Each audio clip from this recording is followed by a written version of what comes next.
Have you been advised of something going on at Kroger? Check, we've got an active shooter. We don't have an exact count. We have multiple callers calling in at this time. Multiple gunshot wounds at Kroger.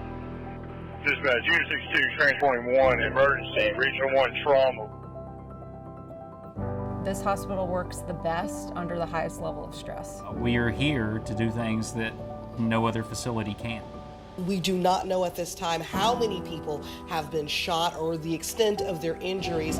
All we know is that multiple people have been taken to Regional 1. Regional 1 obviously can take on the most serious victims, and if all possible, you want to get them there.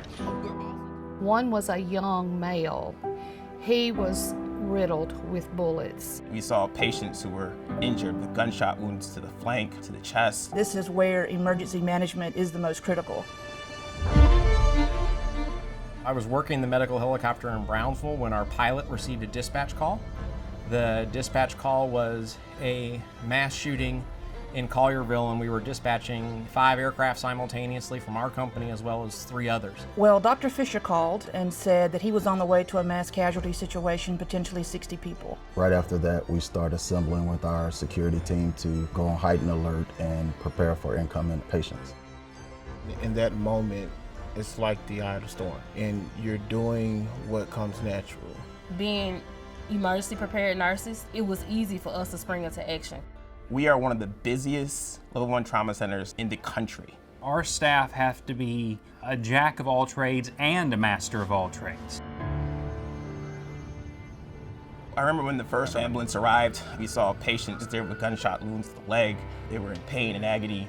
We kind of divided up.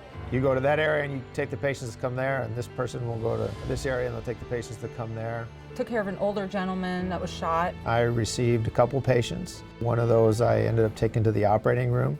Each person had more than one gunshot.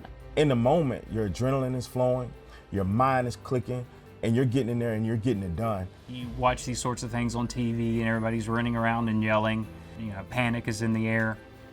There wasn't any of that. This is what we do. We know how to do it, and we know how to do it well.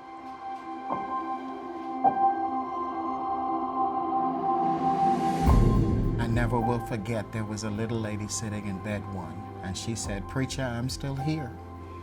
And so the next day I came to work, I immediately went back over there and I opened the curtain and she said, "Preacher, I'm still here." We want to know and see the outcomes, and we see the positive effects of what we do.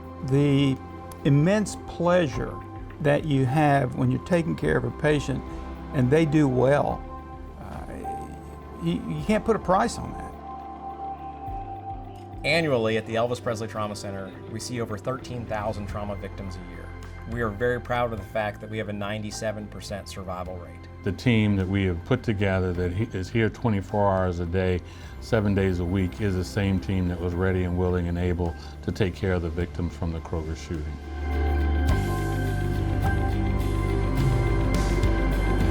When you listen to music, you hear a lot of notes and you may hear different instruments, but when you stand back and listen, you hear music. And I think when you look back, it's beautiful. Everybody has a purpose and a mission to take care of those patients. We're all working seamlessly together to make sure each patient gets high quality care, and we did that day. Trauma centers save lives. It's not just a slogan.